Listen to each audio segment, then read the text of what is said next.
Nah, jadi the last but not least ya, ini kesimpulan kuliah kita hari ini ya.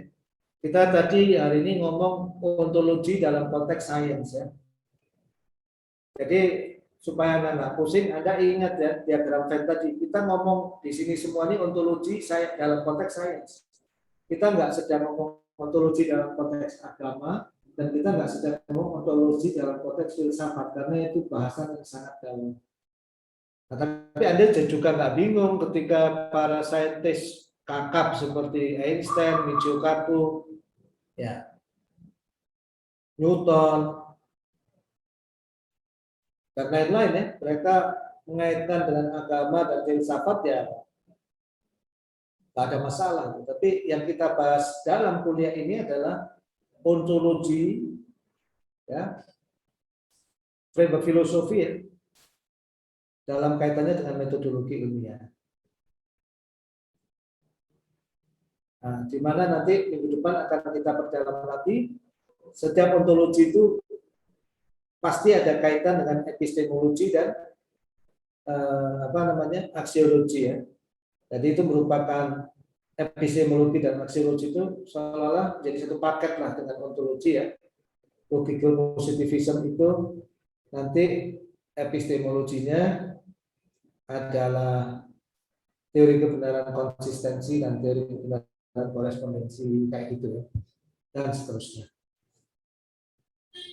Nah di sini kalau pendekatannya saya sudah tambahkan ya, tidak hanya induksi, deduksi dan abduksi, supaya kita bisa lebih menjangkau banyak hal ya. Mathematical derivation ini penting sekali ya. Banyak sekali di antara Anda nanti yang metodologinya terutama mathematical derivation. Falsifikasi ini saya kasih khusus di sini. Kadang-kadang untuk mencapai apa ya, kesimpulannya ini gampangnya saya sebut puzzle solving kalau ngambil istilah Thomas Kuhn ya. Kemudian creative imagination ini khusus ya untuk menekankan bahwa kadang-kadang Anda memang perlu berimajinasi untuk mencari solusi ya, untuk mencari jawaban terhadap masalah atau desain yang terbaik. Dan di core-nya ini sudah saya ganti dengan yang lebih kontekstual ya. Data collection, data analisis itu saya lengkapi, ini sebenarnya lebih cocok disebut untuk konteks zaman saat ini data science process. Yang biasanya adalah data collection, data analisis, ya, modeling, whatever ya, atau kadang-kadang disebut triple A, acquisition, data analisis, dan data answer ya, penyusun bentuk atau gambaran dari data itu untuk memberikan solusi masalah. Nah, minggu depan kita masih akan membahas onion dari riset ini yang menghubungkan antara filsafat sains, ya, ontologi, epistemologi, dan aksiologi sains ini yang 5 ini dengan berbagai jenis scientific framework yang akan kita lakukan, termasuk diantaranya design science research methodology. Demikian mungkin ya. Mohon maaf, memang ini termasuk one of the most difficult issue dalam filsafat sains yang saya berpikir cukup lama untuk mencoba menyederhanakannya, dan dalam konteks Anda yang ada di kebanyakan bermula dari ilmu pasti dan memang dari disiplin electrical engineering dan information sciences yang lebih ke arah desain ya. Mudah-mudahan berguna buat Anda. Silakan kalau mau ada yang ditanyakan. Boleh satu pertanyaan. Ya. Monggo, silakan. Pak Davi, ya, yang agak keras, Pak.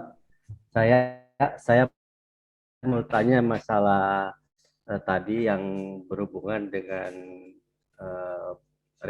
relativitas ya. Jadi banyak hal-hal yang relatif gitu.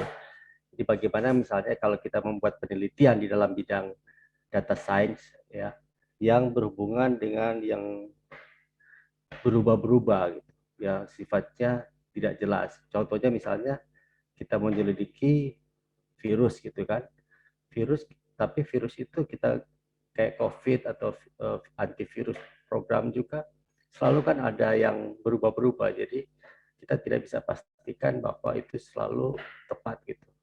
Atau kalau misalnya saya berpikir kalau kita mau merancang sistem pertahanan keamanan udara gitu dari pesawat-pesawat musuh, bisa saja berubah-berubah, tidak jelas gitu. Jadi bagaimana kita membuat penelitian macam itu? Apakah kita harus batasi atau kita hindari penelitian dalam bidang itu? Terima kasih. Alhamdulillah nih, saya bahagia sekali dengan pertanyaan Pak Davi ya, luar biasa. Bagus sekali pertanyaannya Pak. Sambil saya berpikir ya, kenapa bagus sekali? Ya, ini salah satu tujuan kuliah filsafat sains ini disampaikan, ya, membuat Anda semua tidak berpikir hitam putih itu. Pikiran yang multiwarna bahwa sains dan engineering, apalagi bidang yang kita tekuni dengan adanya data science, information sciences, ini tidak seabsolut yang kita duga, dan di dalamnya banyak jebakan relativisme. Betul sekali Pak David. Ya, jadi ada macam-macam cara Bapak untuk menentukan ya, untuk membuat kita lebih aman. Tapi sasaran paling dasarnya dari kuliah ini paling nggak sudah Pak Davi bisa rasakan, saya pahami, mudah-mudahan juga semua yang hadir yang lain. Saya tidak ingin menambah rumitnya masalah, tapi saya ingin cerita pengalaman personal dalam proyek. Dengan Pak Hari juga dirasanya ya. Bahkan mungkin kadang-kadang saya jalan juga sama Pak Budi Darjo. Saya memberi studi case yang sederhana ya. Penentuan lokasi data center. Ya. Bahwa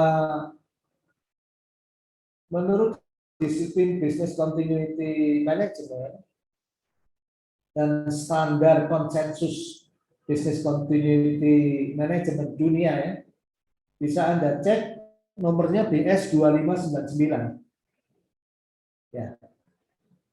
Sekarang kalau ISO itu kalau nggak salah serial ISO 23.000. Tapi dulu bisnis standar 2599.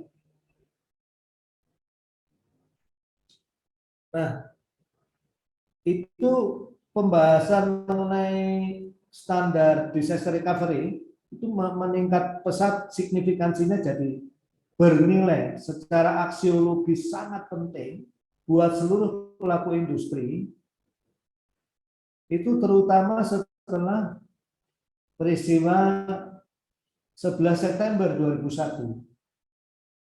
Dan kebetulan saya, Pak Budi Rajo, Pak Ari ini di garis depan dari, saya termasuk di garis depan dari akademisi yang langsung menyambut isu itu dan ikut mensosialisasikannya dan mengajarkannya ke Indonesia. Sehingga kami terlibat dalam penyusunan, saya Pak Budi Rajo itu terlibat dalam penyusunan UU ITE.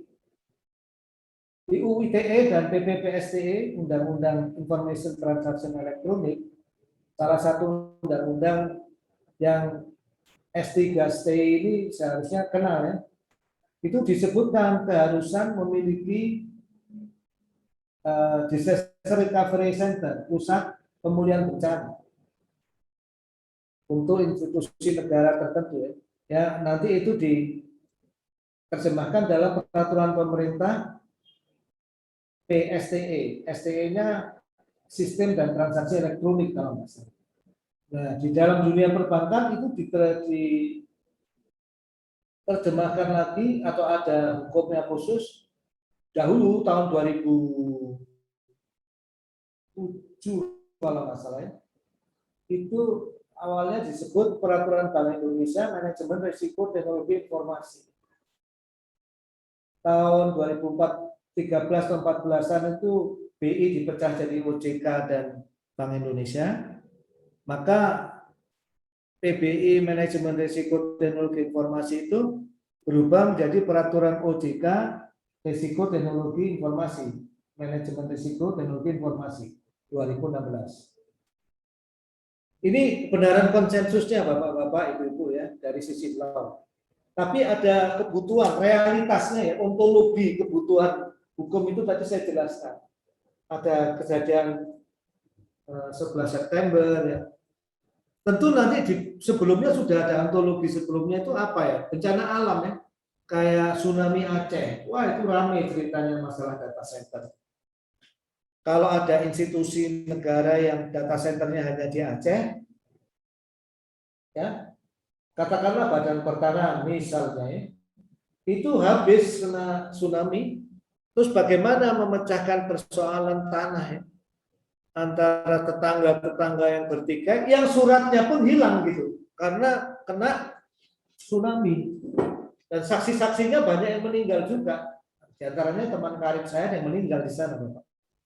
Yang kerja di Arun yang waktu itu jalan-jalan ke Banda Aceh.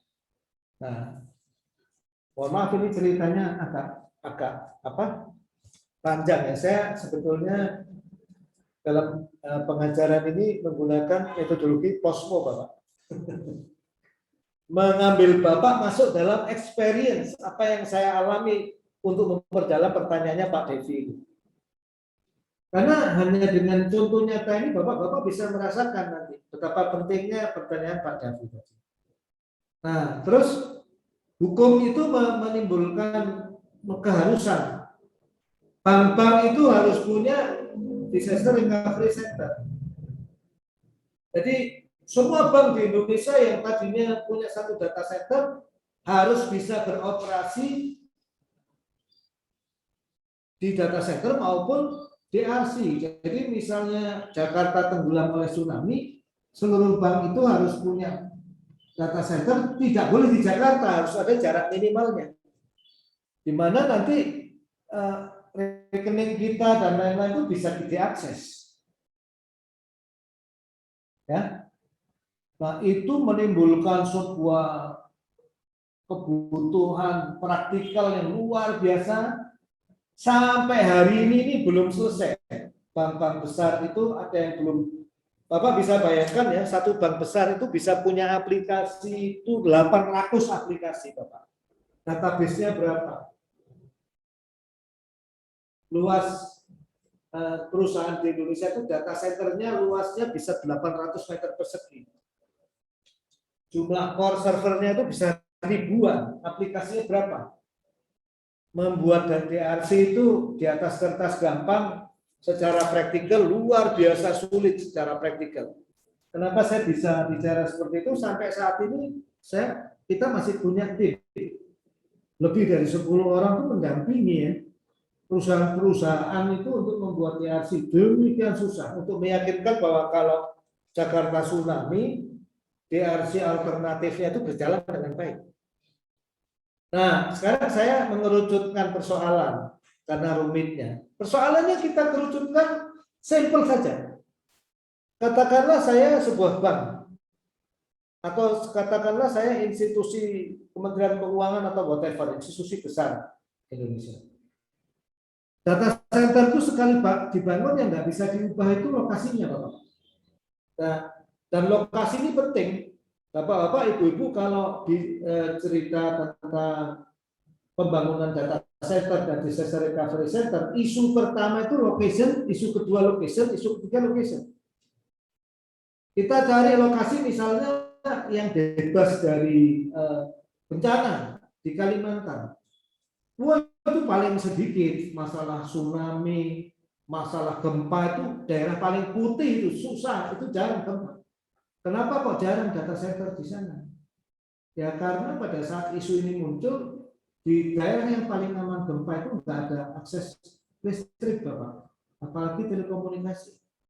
Nah, terus apakah bank itu harus membangun generator listrik sendiri atau pembangkitan listrik sendiri adalah sebuah gagasan yang nggak masuk akal.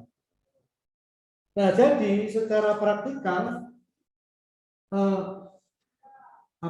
keamanan dari bencana itu didefinisikan untuk milih lokasi, Bapak Ibu. Ya. Ada bencana itu paling enggak ada beberapa itu. Pertama gempa bumi, kedua tsunami, ketiga longsor, keempat banjir yang besar-besarnya ini, landslide ya. Nah itu pun secara lokal beda. Kalau di Amerika harus memasukkan taufan. Di Indonesia taufan ini agak-agak jarang. Nah, jadi ilmunya udah nggak bisa berlaku umum ya. Kalau di Jepang mungkin nomor satunya gempa ya, gaweannya gempa terus di Jepang itu. Nah, ini kan baru dari sisi ketahanan pada gempa. Terus ada lagi mass riots, itu bagian dari gempa. Terorisme harus ada jarak tertentu dari titik-titik yang kemungkinan menjadi pusat pengumpulan massa untuk demo. Jadi Kalimantan ini karena habis ini menjadi ibu kota negara, belum tentu terhadap mass riots-nya ini bagus koefisiennya. Nah kemudian ini baru ketahanan ke gempa. Penilaian-penilaian lain itu dilihat dari ketersediaan infrastruktur, kesediaan jalan, kesediaan listrik, kesediaan telekomunikasi, whatever ya, termasuk ketersediaan SDM. Karena percuma aja ada sistem IT di sana nggak ada SDM-nya. Kenapa data center kebanyakan sedang di Jakarta? Ya karena SDM-nya, listriknya, telekomunikasinya paling matang. Walaupun koefisien terhadap bencana Jakarta itu parah. Nah, ini gambarannya Pak Davi ya. Nah, kita persempit lagi. Saya dan teman-teman tuh dapat tugas memilih, cuma memilih. Pak Dimitri, kami punya lokasi di Batam, kami punya lokasi di Palembang, kami punya lokasi di Surabaya, kami punya lokasi di Jogja, di Solo, di Bali, di Pontianak, di mana ada berapa. Tolong konsultan dari ITB ini mengerucutkan dari long list ini dan kriteria-kriteria sesuai best practice, ya. Shortlistnya yang bisa dipilih oleh pimpinan kami mana? Jadi dari banyak masuk dulu 10 atau 5, Pak. Dari 5 masuk shortlist list ya, 3 gitu. Tujuan mereka cuma milih 1 karena yang 1 lokasinya udah ada mereka. Itu studinya lumayan, Bapak. Biasanya nilainya ratusan juta itu. Dan susah sekali kita harus mengirimkan orang. Kalau zaman dulu betul-betul mengirimkan orang studi bareng mereka, ngobrol dengan kepolisian, ngobrol dengan BMKG, ngobrol dengan ini, ngobrol dengan ini. Semua datanya ini nggak boleh data dari internet, Bapak. Diverifikasi semua ke lembaga yang berwenang. Jadi teori kebenaran konsensusnya itu nggak boleh relatif pakai Mas, tapi kalau ngomong data bencana harus sudah di-approve oleh BMKG. Kalau ngomong infrastruktur PLN harus di-approve bahwa itu oleh PLN. Ya, salah satu syarat data center itu harus ada 2 gardu di daerah itu, nggak boleh dari 1 gardu. Karena akan menjadi single point of value. Nanti kalau kita mau ngomong ketersediaan telekomunikasi minimum 2 ISP yang berbeda. Telkom sama Indosat. Itu nggak boleh 1 jalur aja. Karena jalurnya Telkom itu jatuh harus pakai Indosat atau penyedia yang lain. Nah itu sudah akhirnya ketemu, ya. Katakanlah ketemu di Batam, selesai Bapak. Paling ya, kita memberikan shortlist 3, misalnya Batam, Surabaya, Bali. Tapi skor tertingginya di Batam. Mohon maaf, scoring ini penuh relativisme. Sangat berat sekali menetapkan scoring, apalagi kita berhadapan dengan KPK dan kita berhadapan dengan mafia tanah. Dan mafia tanah ini kalau kong kali kong sama orang-orang dalam perusahaan, mereka mungkin menekan kita untuk menggeser bahwa daerah tertentu nilainya lebih tinggi supaya tanah yang di sana yang dibeli. Dan sekali beli tanah untuk data center itu nilainya 1,5 triliun, Bapak. Nah, jadi di sini sebagai saintis kita percaya sama Tuhan kan? Kalau kita nggak percaya sama Tuhan, kita main, gitu kan? Main dan kaya, Pak. Proyeknya 300 juta atau 500 juta. Dari jual beli tanah kita bisa dapat 50 miliar. Dan nggak ada yang tahu. Dan bisa tetap saintifik. Nah, serem banget ya. Ini Pak Davi, saya memperluas masalah. Pada saat kita mempersempit masalah, masalah itu cenderung seperti entropi, cenderung lebih luas. Jadi di masalah yang praktis seperti ini kita udah jangan mimpi menggunakan logika empirisme.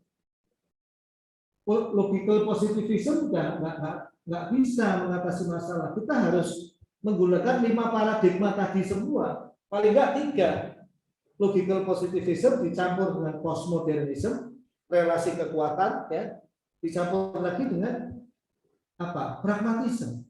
Dan kita harus punya idealisme, ya.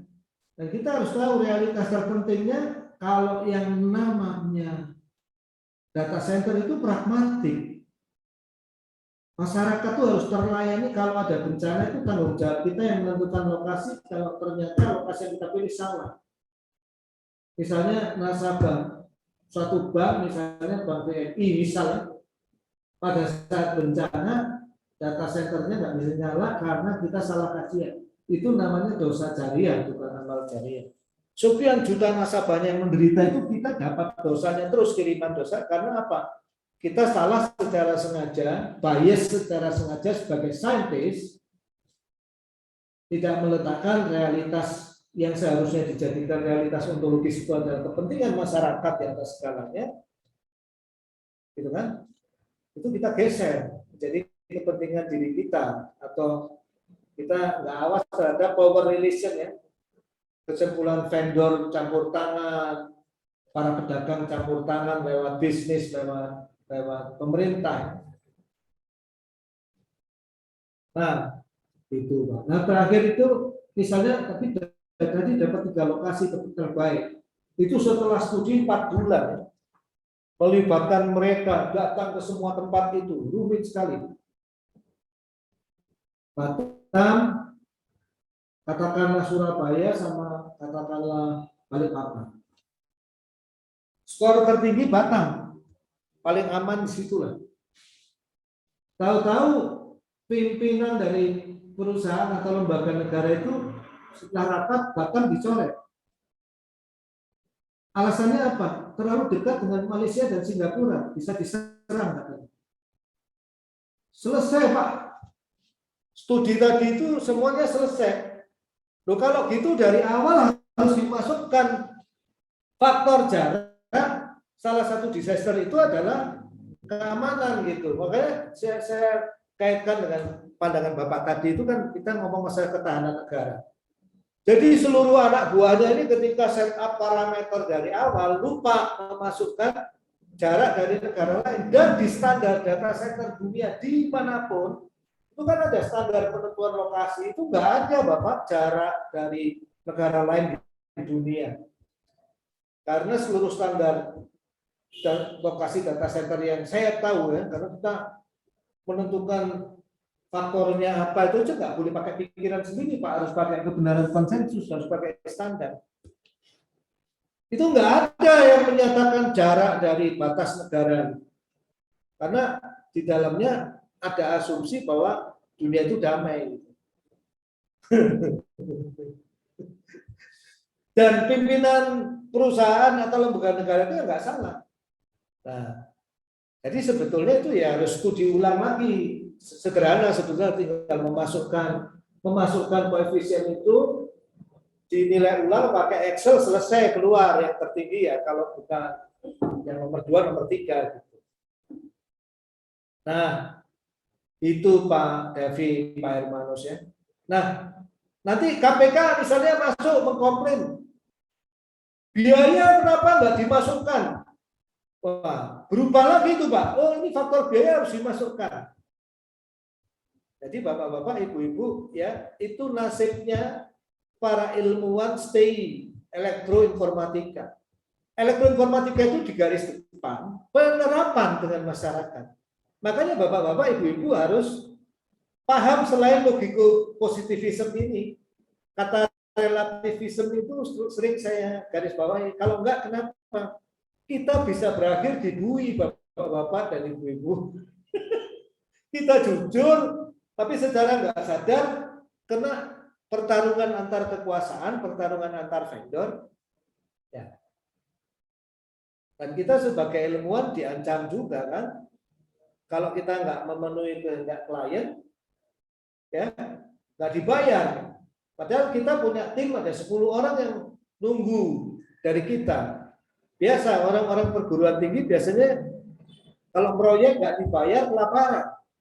Nah, jadi kadang-kadang antara integriti dan kita curiga ya, loh ini kayaknya ada titipan vendor, ada titipan mafia tanah, ada titipan siapa. Nah, di situ aspek batiniah ya, spiritual dari bapak-bapak ibu semua yang nanti akan kita bahas, etika saintis, kejujuran, honesty, itu menjadi very important ya. Karena akademisi ini dipercaya lebih jujur ketimbang businessman, kita itu dipercaya lebih jujur bahkan ketimbang pemerintah. Dari segitiga ABG ya, academician, businessman, and government. Mau menentukan lokasi bandara, ada kajian akademiknya, kan gitu Pak.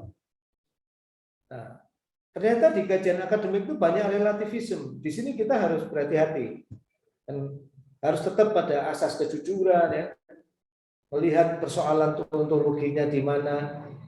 Ya, mudah-mudahan bisa sedikit menjawab ya Pak Hermanus. Jadi pertama ya, pelajari seluruh konteks dari studi yang sedang kita lakukan. Yang kedua memang betul, kecilkan skop Bapak.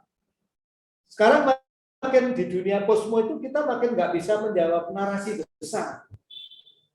Jadi kita jangan bermimpi terlalu besar, menciptakan sebuah marketplace yang bisa menjadi solusi ekonomi bagi seluruh bangsa. Itu oke. Saya nggak tertarik ke sana, kenapa? Susah itu. Kenyataannya orang-orang besar yang berhasil seperti Jack Ma itu nggak punya narasi besar. Dia lakukan small is beautiful, small simple, yang membesarkan itu nanti ya Tuhan gitu. Sesuatu yang di luar kemampuan manusia itu. Jadi orang-orang di posmo itu kira-kira ya membayangkannya nanti suatu sistem tiba-tiba booming itu kadang-kadang di luar pengetahuan kita. Jadi ada ikhtiar,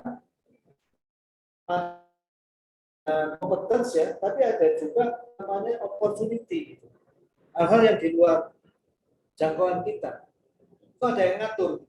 Jadi semua orang-orang seperti Bill Gates, Steve Jobs dan lain-lain itu ada dua aspek usaha mereka. Mostly sebetulnya bukan usaha mereka itu. Memang pergerakan di semesta itu mendukung mereka. Nah, jadi kalau di dalam riset untuk situasi yang sangat kompleks karena data science dan lain-lain itu memang tidak bisa menjalankan sesuatu yang rich and complex ya, yang kaya seginya banyak, memang kita harus melakukan simplifikasi. Tapi kita harus sadar kita sedang melakukan simplifikasi, reduksi dalam rangka menjamin hasilnya bagus. Dan semua sistematik bisa diurut. Makanya saya menekankan konsistensi itu di seluruh prinsip kebenaran konsistensi, logika, matematika itu di seluruh jenis ontologi berlaku. Itu yang paling kita andalkan nanti. Kalau ada kontradiksi diri, nah itu kita sebagai saintis hancur itu ya. Ketahuan, wah ini pasti ada sesuatu yang ini kontradiktif ini. Ini kayaknya Pak Dimitri ini sudah masuk angin, gitu. Tanda kutip ini sudah disogok vendor, nah itu bahaya itu. Maka kita harus memiliki pegangan yang cukup kuat. Barangkali gitu Pak Davi, mudah-mudahan menjawab. Ada lagi yang tidak ditanyakan? Ya, Bapak-bapak, Ibu-ibu ya. Ini hari pengumpulan tugas, kumpulkan saja apa adanya, jangan terlalu stres. Nanti kalaupun ada yang terpilih kita publikasi, ada yang enggak, ya enggak usah terlalu stres ya. Pokoknya yang penting buat saya, buat kita sudah berusaha semaksimum mungkin. Nah, terus mungkin setelah itu ada tech talk ya, ada sedikit perbaikan dan lain-lain, atau ada yang tanpa perbaikan, nggak usah dipikirkan Pak. yang ada sedikit perbaikan juga silakan dilakukan. Karena Bapak Ibu kan harus masuk ke tugas yang kedua itu ya. Karena yang kedua ini tidak kalah penting. Jadi kesepakatannya yang kedua ini kelompok juga ya, dengan kelompok yang sama dengan yang pertama supaya kapan ya. Barangkali itu sebebas mungkin aja, nggak ada target khusus Bapak. Pokoknya mending nulis bentuknya artikel ya, bukan PowerPoint. Kalau bisa dipublikasi ke blog ya dipublikasi, kalau nanti misalnya layak ke jurnal ya ke jurnal. Tapi yang menjadi paling penting buat kita adalah kelengkapannya.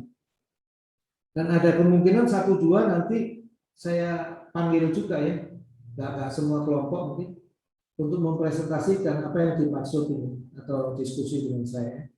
Jadi nanti mungkin saya berhubungannya dengan Pak lewat WhatsApp group ya, kelompok masing-masing nanti karena ada namanya ya. Sebetulnya enak disebut kelompok 1 sampai kelompok berapa, tapi takutnya belum sempat ya. Terlalu banyak soalnya ada 16 kelompok atau berapa sekarang. Nanti mungkin Pak Amir bisa membantu saya untuk mengelompok-kelompokkan. Barangkali mungkin itu, monggo kalau masih ada pertanyaan lagi. Kita mungkin minggu depan masih akan melanjutkan bahasan riset terdekat dan aksiologi ya. Kalau epistemologi itu kita sudah ya, yang namanya Thomas Kuhn, Karl Popper, empirisme, prinsip subjektif akibat, kontradiksi itu semua kita ngomong epistemologi, paling berat ya nanti. Hari ini kita menjelaskan ontologi dan sekilas ya. Nanti aksiologi itu kenapa penting? Karena dia menjadi nyambung dengan etika sains ya. Bahasa kita tinggal memperdalam paradigma riset itu dan aksiologi dan etika sains ya. Kalau masih sempat nanti mungkin Pak Ari di 2 minggu lagi mungkin masuk sekali lagi ya, barangkali ya. Kita nanti lihat situasi. Setelah itu kuliah terakhir kayaknya. Setelah itu tinggal nunggu tugas bapak-bapak dan ibu. Barangkali gitu. Kalau sudah nggak ada pertanyaan, kita akhiri ya. Assalamualaikum warahmatullahi wabarakatuh. Waalaikumsalam. Waalaikumsalam warahmatullahi wabarakatuh. Terima kasih Pak Din. Terima kasih Pak.